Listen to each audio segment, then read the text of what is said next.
Yang pertama pandangan Kiai Haji Idrus Romli dari Nahdlatul Ulama. Mayoritas ulama fuqaha berpendapat rokok itu hukumnya makruh, makruh tanzih. Itu mayoritas. Lalu bagaimana secara kesehatan? Karena di bungkus rokok itu kan ada tulisan merokok dapat menyebabkan kanker, apalagi diabetes ya, apalagi impoten dan macam-macam. Itu propaganda, nggak sungguhan. Itu propaganda Amerika. Mengapa propaganda Amerika? Dulu di Amerika ketika masih menjajah negara-negara Asia, minyak goreng dibuat dari kelapa sawit, sawitnya ngambil dari sini. Setelah negara-negara Asia merdeka, Amerika gak punya kelapa sawit, maka minyak goreng dibuat dari soya, dari kedelai. Akibatnya apa? Menyebabkan diabetes, darah tinggi, impoten dan lain sebagainya. Nah, pabrik minyak untuk menutupi ini yang dikambing hitamkan adalah rokok. Sebenarnya hanya kambing hitam itu. Rokok itu biasa-biasalah, nggak berbahaya seperti yang ada di bungkus rokok, enggak. Rokok itu berbahaya bagi orang yang nggak sehat memang. Kalau orang nggak sehat, jangankan merokok, makan nasi biasa gak enak. Kalau dikatakan rokok bahaya seperti yang ada di bungkus rokok itu gak betul. Orang Jepang lebih banyak yang merokok daripada orang Amerika. Tapi yang kena diabetes, ya, yang kena diabetes, impoten dan lain sebagainya lebih banyak orang Amerika daripada orang Jepang. Itu gak betul itu. Di bungkus rokok itu gak betul. Ini bukan karena saya merokok, saya gak merokok. Tapi kita ini membicarakan apa adanya. Karena mayoritas ulama berfatwa rokok itu makruh bukan haram. Ada yang tanya, apa manfaatnya rokok? Loh, kalau ingin tahu rokok dulu. Kalau sudah merokok baru tahu manfaatnya. Saya dulu pernah merokok, cuma gak lama, sebentar, cuma 6 tahun dulu merokok. Cuma 6 tahun. Tapi setelah itu berhenti. Berhentinya waktu di pondok. Di pondok itu merokok. Saya berhenti karena oleh guru saya, oleh kiai dijadikan penasehat yang memberi konseling, memberi ceramah pada murid-murid yang rajin merokok. Padahal saya merokok, saya disuruh ceramah pada yang merokok. Akhirnya berhenti merokok itu. Sebenarnya sudah 6 tahun. 1 tahun berhenti merokok. Ada murid saya yang nggak tahu, datang ke kamar saya ngasih rokok 1 bungkus. Loh, dikasih rokok. Karena dikasih rokok, gak ada yang merokok. Habis isya saya beli kopi 1 gelas sambil belajar baca kitab, rokokan. Gak terasa habis 1 bungkus itu. Sekarang sudah enggak lagi. Mengapa? Karena sering ngisi acara di tempat-tempat yang gak bisa merokok. Malah kalau bermalam di hotel, kalau ketemu merokok satu katanya didenda 500.000. Lebih mahal dendanya daripada rokoknya. Akhirnya gak merokok lah. Tapi menurut saya rokok tidak haram, makruh. Karena sebab-sebab keharaman gak ada di rokok itu. Dan manfaatnya ada. Di Universitas Brawijaya Malang sama Rumah Sakit Paru-Paru Jember ada rokok sehat. Ada rokok khusus orang yang kena asma. Itu obatnya rokokan, bisa sembuh itu. Ini dalil untuk merokok ya. Tapi jangan merokok lah kalau nggak merokok, karena rokok itu bau. Kalau nggak percaya tanya sama istrinya bangun tidur kalau orang merokok itu. Ada lagi. Yang kedua dari Ustadz Adi Hidayat. Hukum merokok. Saya pribadi ya, kalau berbeda pendapat ya saya hargai, silakan saja. Tapi saya pribadi mengatakan haram. Haram saya pribadi.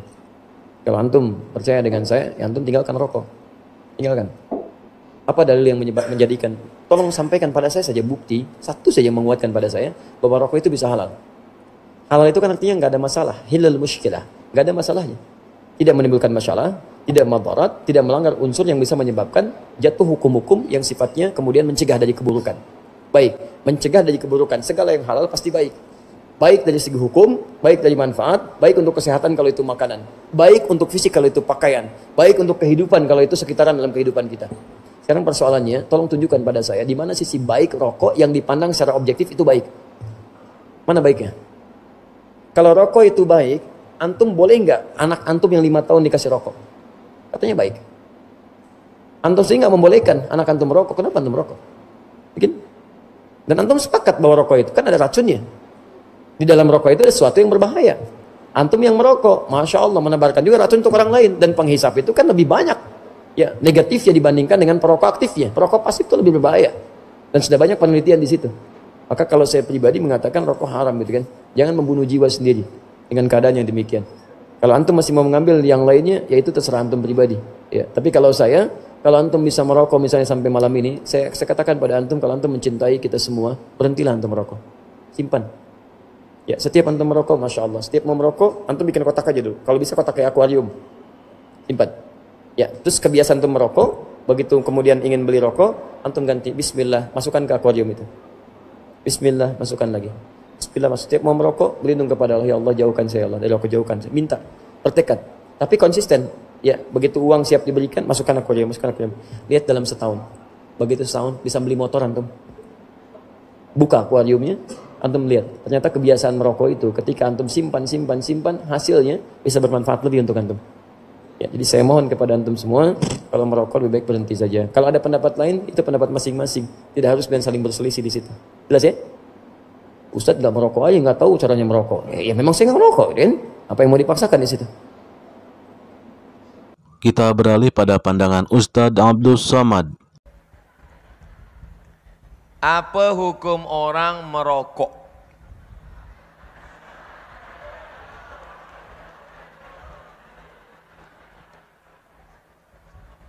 Ini bukan fatwa Abdul Somad. Abdul Somad bukan ulama. Abdul Somad hanya membacakan fatwa ulama sahaja.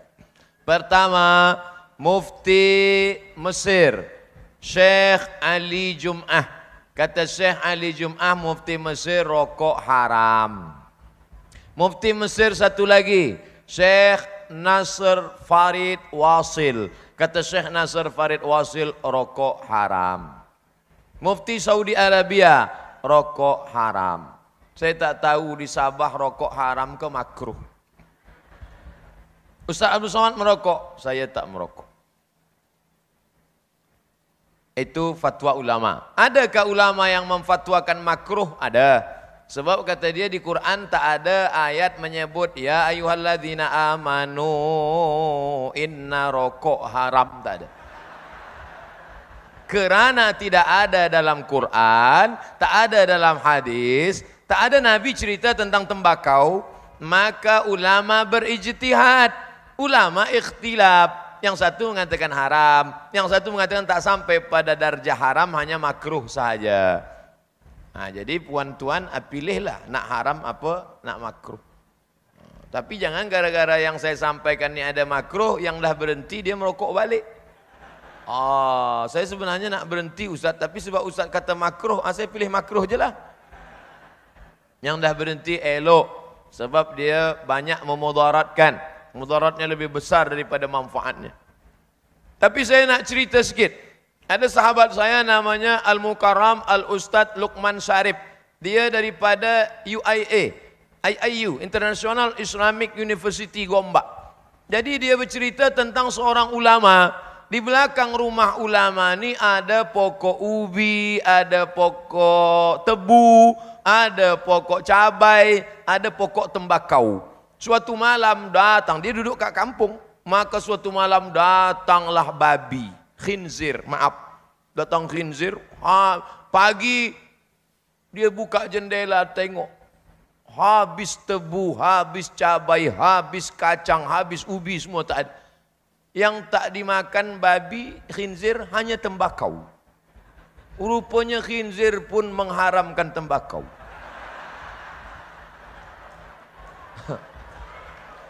Itu, tapi cerita ni, padahal khinzir itu kan haram. Khinzir itu kan haram. Yang haram pun mengharamkan tembakau. Yang sakit hati, saya cerita aja. Dari kalangan Salafi, Ustadz Firanda Andirja. Bagaimana membantah orang yang mengatakan hukum rokok makruh, bahkan ada yang bilang sunnah? Siapa yang bilang sunnah? Ada konon, ada yang bilang, ada sebagian ustadz atau sebagian kiai mengajar pengajian, dia bilang rokok ini wajib bagi saya. Kalau saya tidak ngerokok, saya tidak bisa ngajar. Itu namanya kecanduan.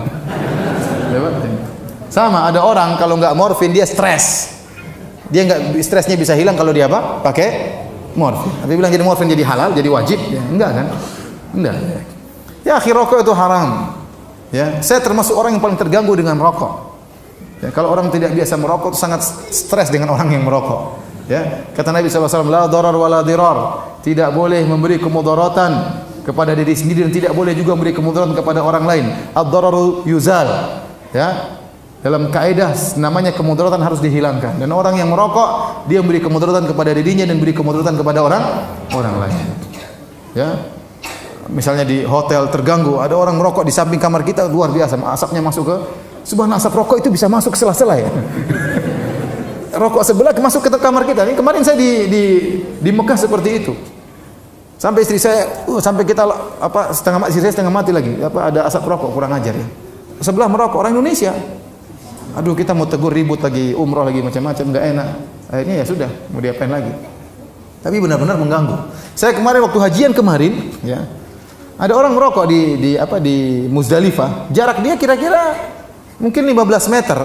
Dia merokok, asapnya sampai ke hidung saya. Saya nggak tahu itu kok asapnya luar biasa. Saya bilang, ya akhi taqillah, ente lagi pakai ihram, berhenti ente. Enggak, akhirnya dia matikannya.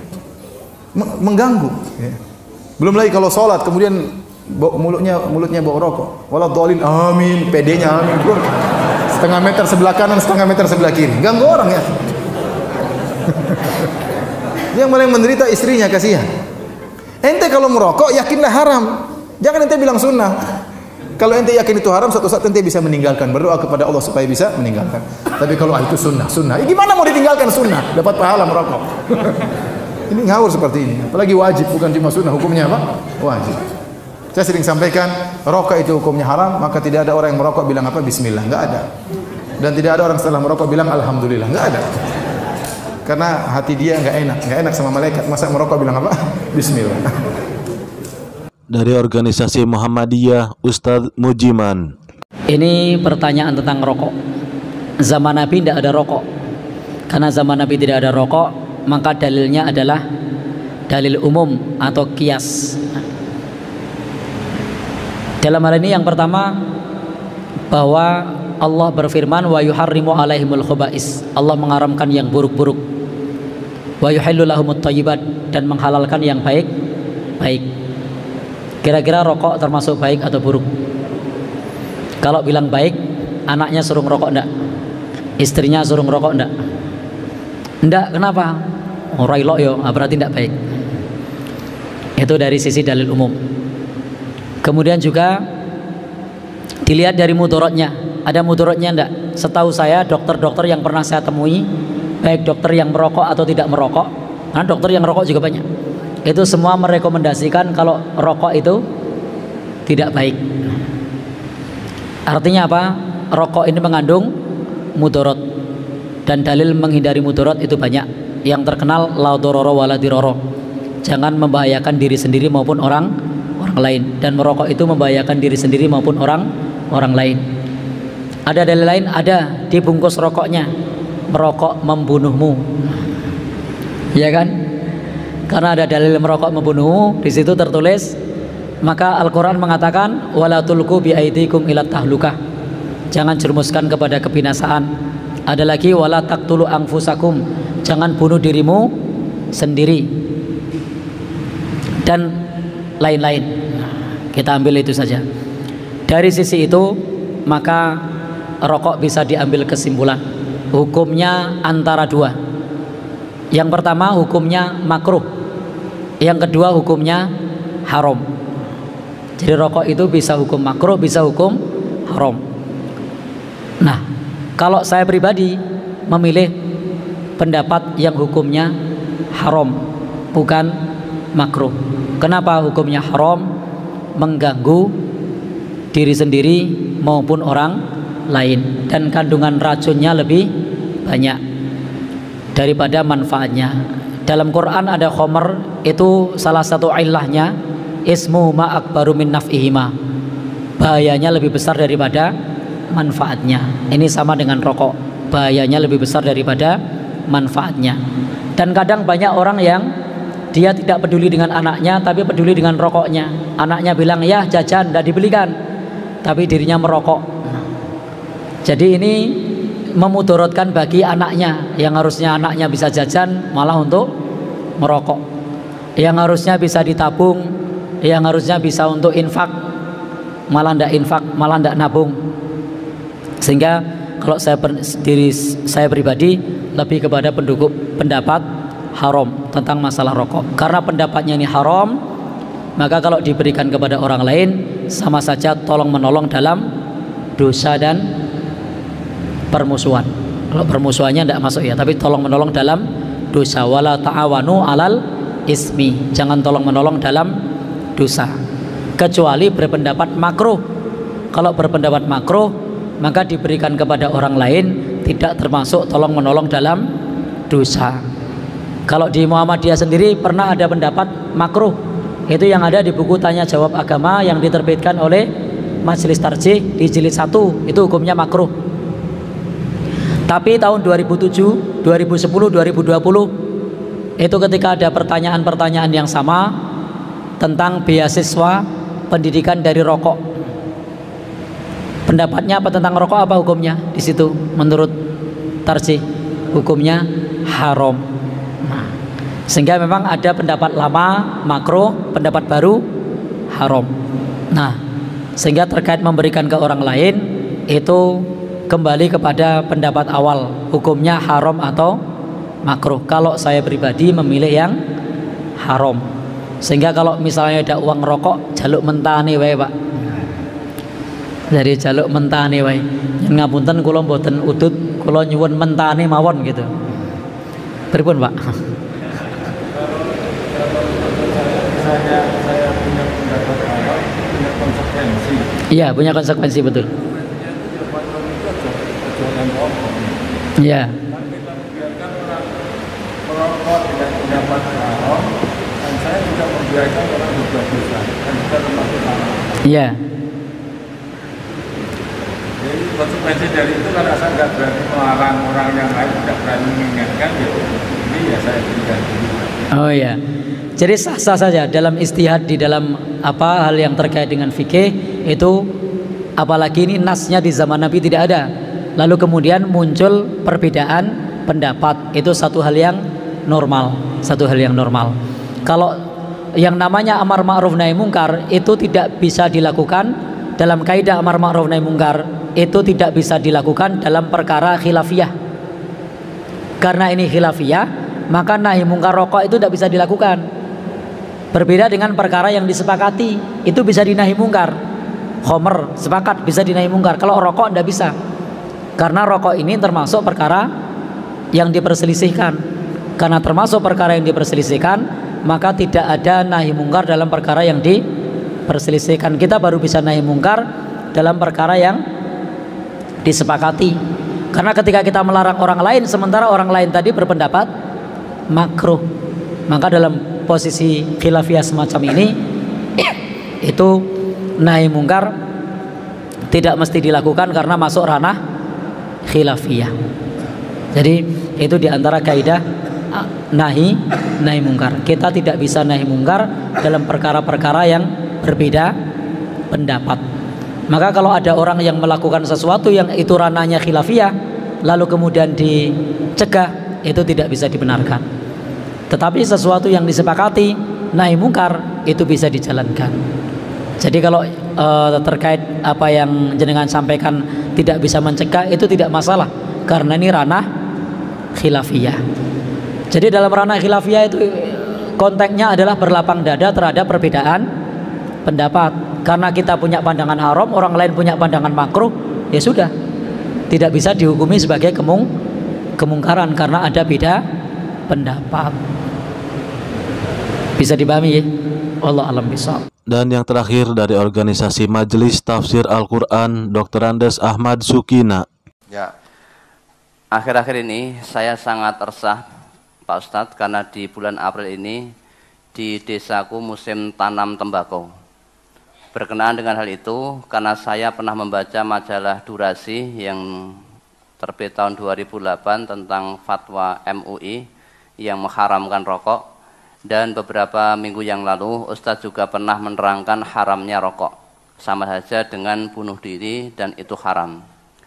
Setahu saya bahwa setahu saya bahan utama rokok itu dari tembakau. Yang akan saya tanyakan satu, sebagai petani, kalau saya tanam tembakau, apakah berdosa? Karena termasuk menyediakan bahan untuk rokok yang mana hukumnya haram. Yang kedua, apakah saya harus mengganti tanaman tembakau dengan yang lain, padahal musim seperti ini tembakau menjadi tanaman favorit?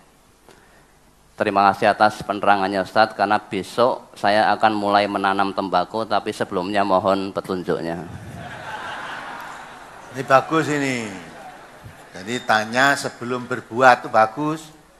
Jangan sudah berbuat ya baru tanya. Pertama saya luruskan, sampai hari ini saya tidak pernah memfatwakan rokok itu haram. Kalau saudara tadi mengatakan MUI mengharamkan rokok, memang betul. Terus berapa minggu yang lalu Ustadz mengharamkan rokok, tidak, saya tidak mengharamkan itu. Maka kalau dengarkan pengajian yang teliti, ya kan? Rokok dulu itu ditulis di bungkusnya itu menyebabkan kanker, gangguan janin, gangguan jantung dan sebagainya. Tadi kan menyengsarakan diri kan? Sekarang ditulis malah lebih tegas lagi, merokok membunuhmu. Kan gitu tak? Nah, terus saya terangkan, membunuhmu berarti membunuh diri. Orang bunuh diri itu halal apa haram? Haram. Yang saya terangkan orang bunuh diri itu haram. Ya, bukan merokok haram, orang bunuh diri itu haram. Dengan cara apapun, apa dengan cara rokok, apa dengan minum racun, apa dengan minum apa yang menjadikan bunuh diri itu haram. Dipisahkan itu ya. Jadi yang haram itu bunuh diri. Kalau ternyata rokok itu bunuh diri, berarti bunuh dirinya haram, bukan ngerokoknya. Ya, bunuh dirinya haram. Kalau nanti yang akan bunuh diri rokoknya nanti lah berarti bunuh diri dengan yang lain halal. Maka dengan alat apapun bunuh diri itu haram. Qur'annya mengatakan kalau kamu diberi rezeki oleh Allah, anfiqu fi sabilillah wala tulqu bi aidikum ila tahlukah. Belanjakan hartamu di jalan Allah. Diberi harta oleh Allah itu diperintah Allah untuk membelanjakan di jalan Allah. Jangan membelanjakan harta yang tujuannya menganiaya dirimu sendiri. Nah kalau kamu beli rokok, padahal rokok itu untuk membunuh diri, berarti kamu diberi harta oleh Allah itu untuk menganiaya dirinya sendiri. Menganiaya dirinya sendiri itu yang haram. Tidak hanya rokok aja, kamu gunakan untuk apa aja kalau tujuannya menganiaya diri, akibatnya pembelanjaan hartamu jatuh pada penganiayaan diri sendiri, itu haram. Nah, sekarang kamu petani tembakau, kemarin warga MTA sudah saya anjurkan, ya, sampai sekarang kan belum saya tegaskan. karena rokok itu sangat membahayakan, maka seluruh warga MTA jangan ngerokok. Yang masih belum bisa meninggalkan rokok, tolong ngajinya berhenti dulu. So nek wis leren sing ngerokok baru ngaji lagi, bukan dikeluarkan. Polnya sing ngerokok. Wan wis rokok wis pol, marem lah, mandek lagi ngaji meneh. Lah so nek pol rokoknya terus jantungnya pedot ya wis rasa ngaji. Ya kan? Nah, di samping itu karena rokok itu terbukti membahayakan, maka seluruh warga MTA saya anjurkan mulai sekarang dikurangi jual rokoknya. Nanti pada akhirnya saya larang untuk berjualan rokok. Menerima itu juga ada yang resah. Ada yang resah, tapi ada yang bismillah. Karena anjuran Ustaz itu berdasarkan Quran dan Sunnah, bismillah. Akhirnya padahal itu ada saudara laporan pada saya, pimpinan MTA di daerah Sragen sana. Rokok itu omsetnya paling besar. Rokoknya mulai ya perintah langsung stop. Saya padahal belum perintah untuk stop, dia sendiri stop. Ketika nyetop tidak jual rokok, separuh omsetnya udah menurun. Terus akhirnya dia, kalau saya tidak jual rokok, untuk ganti jual rokok apa? Akhirnya katanya, laporan pada saya, ganti makanan kecil-kecil. Ganti buat makanan kecil. Alhamdulillah, ternyata sekarang hasilnya jual rokok dengan jualan makanan kecil itu lebih besar hasilnya jual makanan kecil tadi. Sehingga anjloknya penghasilan karena tidak jual rokok tadi sudah tertutup, hilang dengan diganti jualan tadi dan lebih besar hasilnya. Ya. Maka saudara petani tadi nggak usah resah. Kalau kamu meyakini itu suatu kebenaran, ben kancane nandur mbako kowe nandur telo apa-apa gitulah. Apa yang jelas menguntungkan? Karena rezeki itu dari Allah. Ya. Yang menanam bako itu petani-petani banyak yang tidak tanam bako ya. Baik itu kok.